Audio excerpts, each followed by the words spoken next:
আরে 18 বছরের নিচে যে বিয়ে দিতে গেলে পুলিশ যায়, ইউনিয়ন পরিষদ থেকে বাধা দেয় না? কি আইনে বাধা দেয়? শিশু আইন। কথা বলেন না, শিশু আইনে বাধা দেয় কিনা? তাহলে বোঝা গেল 18 বছরের নিচে সবাই কি।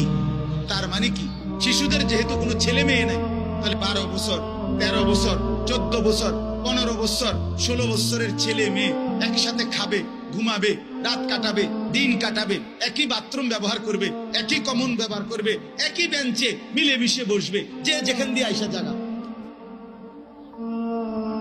ছেলেরা বুঝতে শিখো বাপ, আমরা শত্রু না, আমরা কোন দেশের না, শত্রুও না, কোন দেশের কারো শত্রু না, আমরা ইমানের পাহারাদার, ইসলামের পাহারাদার আমরা বেটা।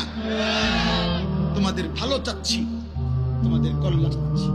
আজকে মোবাইল দেখে যে সারা রাত, আমি পরিষ্কার বলতে চাই, সারা রাত একটা ছেলে যদি উলঙ্গ ছবিও দেখে, নর্তকীর নাচ গান, জেনা ব্যভিচারের দৃশ্যও দেখে মোবাইলে, তাহলে একজন ইসলাম সম্মত হালাল স্ত্রী স্বামী, স্বামী স্ত্রী পবিত্র বন্ধনে, তারা একজন স্বামী স্ত্রীর পবিত্র বন্ধন থেকে যে তৃপ্তি মিলে, একটা যুবক যদি সারা রাতও মোবাইলে উলঙ্গ ছবি দেখে, সেই তৃপ্তি কি জুটবে?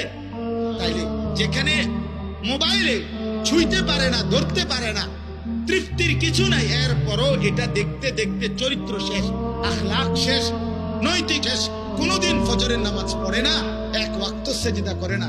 এরা যদি আবার ছেলে মেয়ে একসাথে একাকার মিলেমিশে হয়ে যায়, ছেলে যদি বলে আমি মেয়ে, মেয়ে যদি বলে আমি ছেলে, অথবা ছেলে মেয়ে যদি একাকার হয়, তো জিনা, ব্যভিচার, অসভ্যতা কোথায় গিয়ে দাঁড়াবে?